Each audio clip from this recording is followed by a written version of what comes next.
to Dana Digital Tutorials. Today we're going to go over text. We're going to use a lot of different features. We're going to show you how to blend it, how to bend it, and how to make it match your image a whole lot better. Let's start with this blank file. If you go into File, or over here in your menu, Image Size, you're going to see I have a 2500 pixel wide image, and it is at 300 dots per inch. If I change this drop down to inches, you're going to see that it's 8 inches across at 300 dpi. But if I change this to 72, you're going to see now my inches are 34. I have the resample box unchecked, so I'm not changing the overall pixels in the image. I'm just changing the way they're dispersed. That will affect printing quality. Typically 72 is used for if you have a Word document, that'll be pretty standard, but for an image we want it to be 300. There is another problem with the 72, which I'm going to show you in a minute. So we're going to come up here and we're going to type I love AI. Now when I type this, it is remembering the last font and font size that I used and other things that I did with that font. But I'm going to delete that, and I'm going to come up back to image size, and I'm going to change this to 72. It is still going to remember my font, but because I've now dispersed the pixels differently, if I type I love AI, you're going to see this is a lot smaller. And that is just because of the way it is. It's still the same font up here. It's still the same font size. So if when you're typing text you notice it's really small like this, it is probably because you accidentally did not change the size of your resolution to 300. If I don't have this box checked, by the way, when I type, let me go out and I'll go back in to show you what I mean. When I check that box and if I type 300, you're going to see now my image size changes, which isn't what I wanted to do. So we're going to cancel that because I don't want to remember all the numbers. We're going to image size, make sure that box is unchecked, change it to 300, and now we're back. If I type I love AI, what you're going to notice here is that my pixels changed up here, and that's why it's smaller, because when I changed the box size or the dots per inch, and I had this already typed, it said, oh, you want to do this size again, and I didn't. So we're going to change that back to 12, and you're going to see it's going to go big again. You can hit the check mark when you're done typing your text, or you can hit the Command, Control, and Enter, and it will take you out of the box. It's a little faster than going up and typing. So let me delete this other other layer. We're going to get rid of that. And we're going to talk about resizing. You have about 3-4 ways to resize an image. You can come up here into this panel. You can type a number. You can also drag. And you can see as I drag, that allows me to kind of figure out where I want the size to be. You can do those same things if you have your window properties box open, then whatever you're working on, those properties will come up. It happens to be text right now, so I'm going to have this box right here, and it's going to give me a whole bunch of options that I'll be able to take and do. So one of them is typeface. I did not type in all caps, at least I don't think I did, but I have all caps selected, so it shows up in all caps. So if I undo that, you can see, in fact, I did not type in all caps. You will sometimes have a bold here. This font does not have a bold option, so it's not showing up. If you're typing layers of text, you can come up here and you can ask it to left justify it, center, or right, or you can come over here and say space the words so that my left side and my right side are even. With a very little bit of text that we typically do with our AI images, this is not recommended because you're going to have a lot of big spaces between your words. And the difference between these boxes here is this will left justify the last line, center justify, right justify, and this will spread out that last line.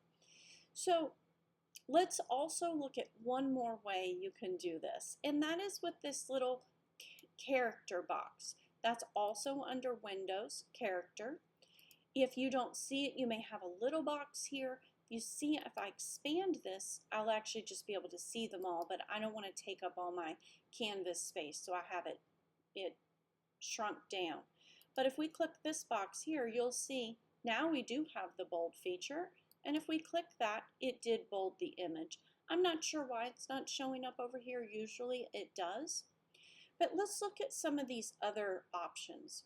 Here, this is going to change. If you drag this, it's going to change the size of your text. You're going to see that. That's the same as up here and the same as over here. You can type in that box or you can drag. This, I'm not going to be able to show you unless I come in here and I change and have 2 rows. So if I come up and I try to drag here, it's not going to do anything because I don't have the text selected. But if I text select, you'll see it's going to work with my spacing, so I can make it further or closer apart. That is only affecting this row. If I have multiple rows, I can do them individually, or I can select them all and do them all at the same time. Why would you want to do them individually? Well, if I wanted, say, this AI to be big so it was the same width as the I love, which is going to be really big, but we can do that. And let's say I bring it out about there, so it's about the same size. You can see that if I go to auto, it's going to auto space it, but to me that's too much. So I can come in here and I can drag it until I can get to where I want. So, and then I'm going to hold down my command and enter so you can see the result.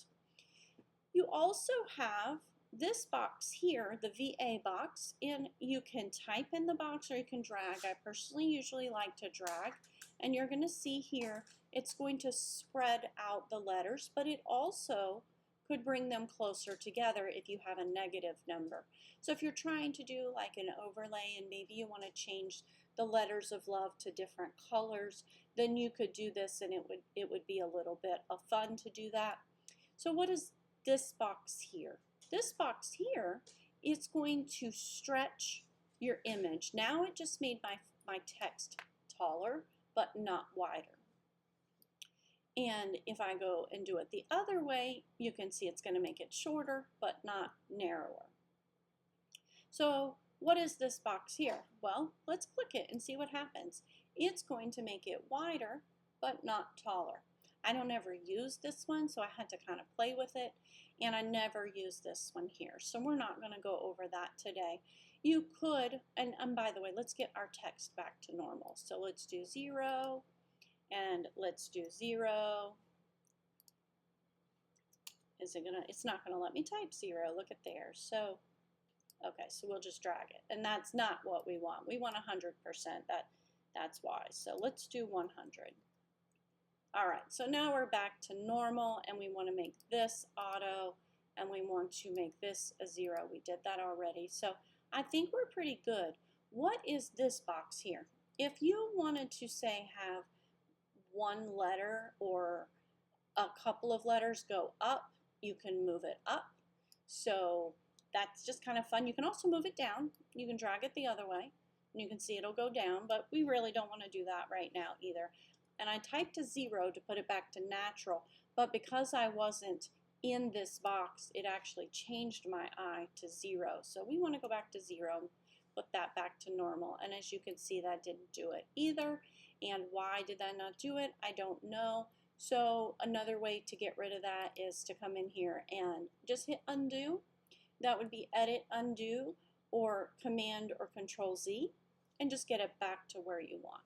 So if you want to take this text and make it bend, that's a lot of fun too, but I'm going to type something different so we have some evenly spaced numbers. So I love working. Who loves working? I do. I actually don't enjoy being and doing nothing. So we want to make sure that this is 0, and see that dropped it down. So when we're running into issues like this, sometimes it's best to just delete your layer and start over. So let's start over.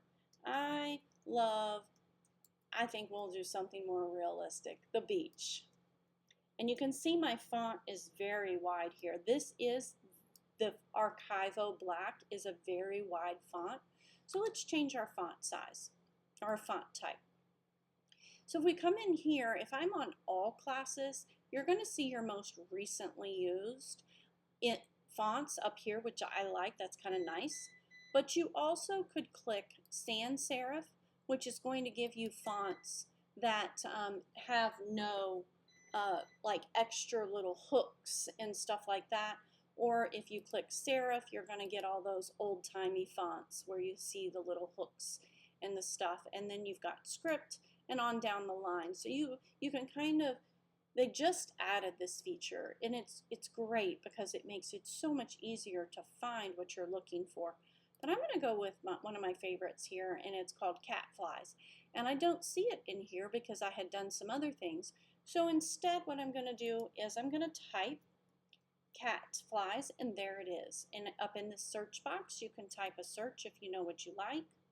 And I'm also going to bring this down. So if you hold down the Command or Control and the T, this is another way you can size your text. And I'm going to drag it. Now, my bounding box is locked here, so it's going to keep the same ratio. If I wanted to have a different ratio, I would click this and unlock it. But this is a good ratio, and this gets us to where we can work with this text. So let's take and maybe we'll take and make this 3 lines, and we'll take the word the, and we'll bring that up to get it to about the same size. You can see now I'm also going to have to bring it closer. I don't want it too close. And then the word beach will shrink that down just a little bit. So just a little bit. So now we have a fun, even font with 3 lines. So we're going to start playing with the bending. So you don't really see any options up here. So let's start with hitting T for text. You'll also find that over here, right there. And as you guys know, I'm having troubles. My computer, I have to hit it a couple of times. But now you're going to see some options. If I click this, it's going to give me an error because I'm not actually in the text layer. Or in this error case, it's actually saying, do I want to remove this faux bold? So yes, we can remove the faux bold. And then we're going to go to warp. But if you're not in the file, sometimes this box won't pop up. It might not give you an error, but you might have to click in here to get to the bending box. So we're now in the warp text box. I call it the bending box. And what we want to do is we want to play with these different features. So you can see I can arc the text. And I also can come in here and say, well, I don't want to really arc it that much, or I want to arc it the other way. I can come and play with these, and why would you do that? If you have a sign in your picture disappearing into, the space and it's getting smaller as it's getting further away, you would want to do this to help it match and go into that direction. You can also do that. Obviously we don't want to do all of those at the same time. So let's reset this one to 0. But if you've got a sign bending on the top or the bottom, you can use this vertical distortion, and you can do it to get your font and text to match your image. So, we see a lot of this wave where everything is really wavy. But when you do this on your text font, you're going to see here, let me get out of this. I pushed Command or Control Enter. If I bring down this little guide, you can see that my text is not even on the bottom. But when we see these in Etsy, they are even on the bottom. And so let's undo that, and I will show you how to make that text. So we're back to our straight text. If we come over to our layer panel, which is under Window, Layers, if you don't see it, and we right click, and we click Rasterize Type.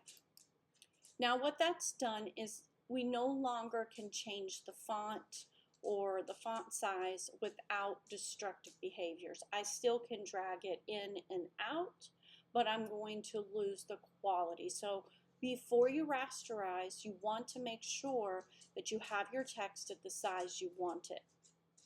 And if you're unsure, I like to create a duplicate layer. And when I create that duplicate layer, then I'll rasterize the duplicate layer so that I can go back to my other one without having to redo everything. So if you hit Command or Control T while we're on your layer of your text, you're going to get a bounding box again. But what we're going to do is we're going to come up here and we are going to bend it.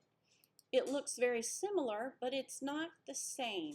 So if we come up to Warp and we do this same wave, we are now going to see, I'm going to hit Command to Enter to get out of the bounding box.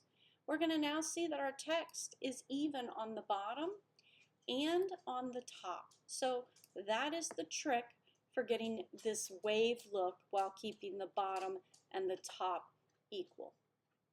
So let's go into an image. My dog is coming up to say hi. No, you can't see him, but let me pull my picture up and you'll be able to say hello.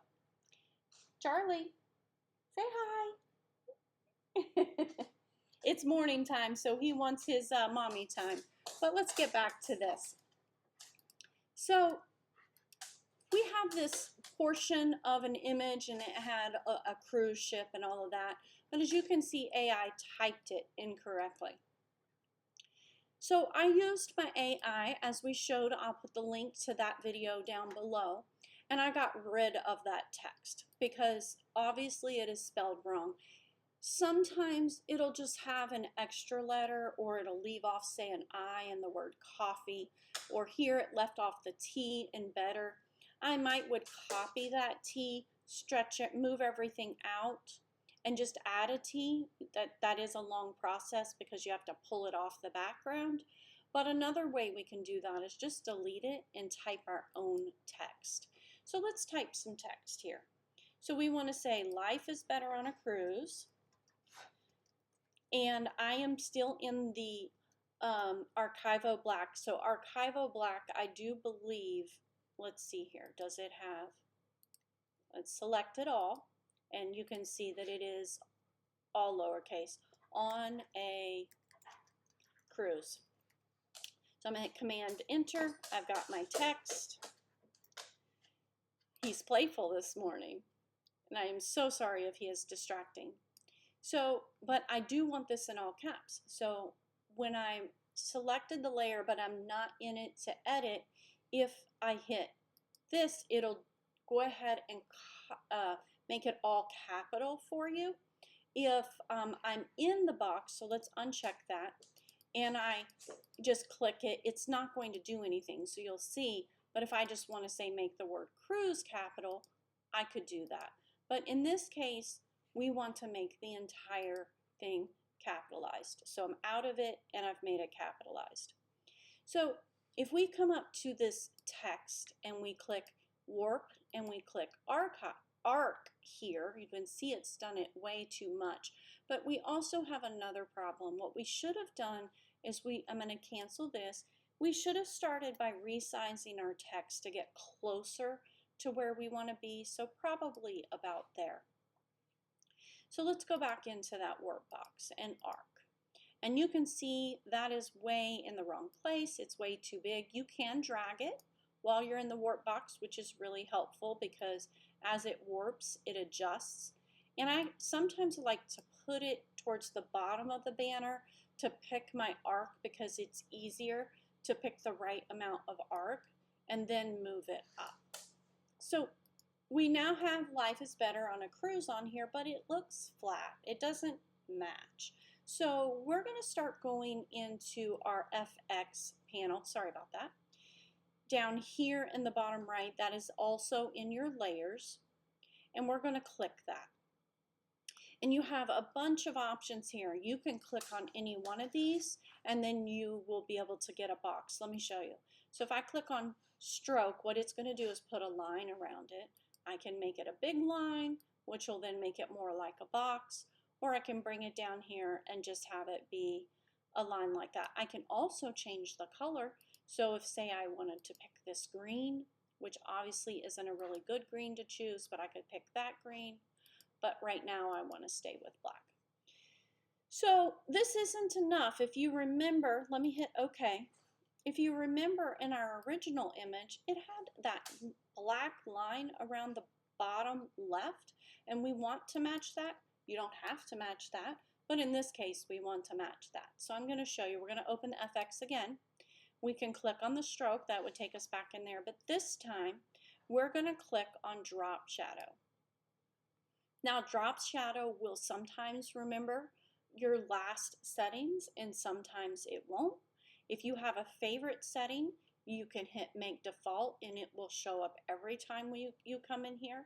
But what we want to do is we want to work on trying to make that black line on the left and the bottom.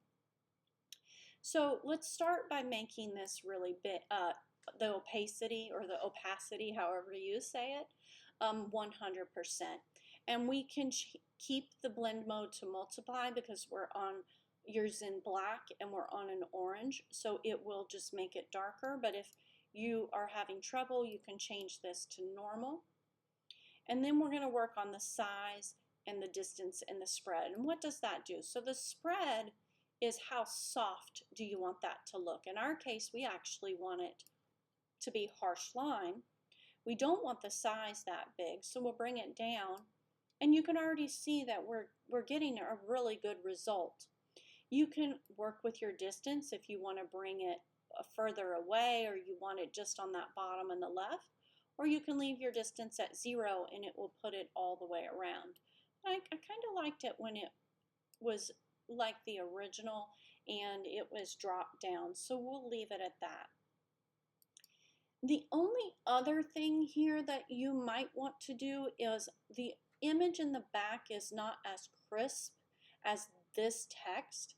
So if we again rasterize this type, and then we go up to Filter, Blur, Gaussian Blur, it's going to provide a nice little blur. I mean, we could crazy blur it, but we just will stay down here low and just give it just a little bit of a blur. And you can see now that it's starting to match better. You can do all kinds of things in the filter, but we just wanted to put a little blur on it. So let's look at the original and our current one. So this is the original one. You can see that text is taller, so if you wanted to make your text taller, you could. I don't feel the need. I think it looks great the way it is. And then that's the before and that's the after. So let's look at another image over here. So I have a book and I want to put the word, teachers. So if we type teachers, you can see that the book is slanted, but the word teachers is not. So the way you would fix that is make sure you're on your text layer and you come in here to warp, and you can pick really any one, I do believe. Well, we're going to change that bend to 0. We don't actually want to warp. What we want to do instead is we want to work with this horizontal slider, obviously very little. We don't need very much at all. And we want to make it to where the left side is a little bit smaller than the right side. And if we then take this, we can see the book is on a slant, so Command T, and we'll just adjust this to where it matches. So that's already looking pretty good, but it still looks kind of flat. So let's go into our FX panel and see what we can do about that. I'm going to click this Bevel and Emboss. And when I do that, you can now see that my word text, let me make it larger. I'm sorry about that. Let me bring it up. And I'm going to go back into Bevel and Emboss. And you can see now it's providing some depth to these words, way too much depth. So let's change the size to where we just get just a little bit. We can make it go up or we can make it go down. In our case, either one works. It's a personal preference. But now this word has a little bit of fun to it. We can add the stroke by clicking over here. If we wanted to have a little bit more, that's way too much, maybe just a little bit. And we could add a drop shadow if we want the text to feel like it's coming off. In this case, I don't want that, so I'm not going to click that. And then we can hit OK. And if we zoom out just a little bit so that we kind of see it a little more clear, you can see now the word teachers is looking like it fits on that box. So let's go to one more image here. I have an orange ball. And I have an orange ball because I'm a Gators fan, and I want the word Gators on this ball. So I'm going to hit T for text, and I'm going to type the word Gators. And then I'm going to come over here, and I'm going to change the color. I'm going to pick a blue that's somewhere around the Gator color. And I also want this bigger. So Command T, enlarge it, and kind of put it where I want it. Now, when you're looking at this, you're going to see that there's a shadow behind it, and we don't have the shadow on the image. So we need to fix that, but also this ball is 3D, so we need to fix the word Gators as well. So let's start with going into our text box. If you don't see that, it's because you're not on text. You've gone onto maybe your move tool or your crop tool. So we're going to click on that, and this time we're going to hit bulge. That's way too much for me, so I'm going to bring it down just a little bit so that it has more of a feel. The viewer sees those words on the side going smaller as they're wrapping around the ball. But now we still have the problem with the shadow not showing. So let's come over here into our layers panel. It says normal. That's going to be the default. You can click this drop down and you can play with all these different ones. If you do darken, it's going to make it darker. If you do lighten, it's going to bring it up. It does make colors funny. This will not work on a white background, and this unless you're just trying to lighten. It will do some things, but other things it won't do. I could color the ball, so that actually looks really great. Another one that I found worked good was this linear light. You might not be able to see it, but if we zoom in, the linear light is, and actually in this time you don't see that shadow just as much. But if we go back to our other one, which I don't even remember what it was, so you have luminosity, you have color, oh that was it was color. So what the color one does is it doesn't change the pixels behind. All it does is take the layer that you set to color and use whatever color is on that layer to color the layer below it. So in this case, it is taking the orange and it is making it blue. I will warn you that this is additive and subtractive color. So if I were to change the color of my beach ball using my hue and saturation level down here, then you might see that blue, see how the blue changes? So the reason why we got such a good result is just because of where the blue and the orange is on the color wheel. So our ball looks great, our shadows are coming through, and those words look like they were printed on that ball. If you have any other questions about text, then please let me know down in the comments below. I will include these files in the description with a link to them so that you can download them and you can play with them. But ask me any questions. Please don't forget to like and subscribe, and we'll see you later. Take care. Dana Digital Tutorials.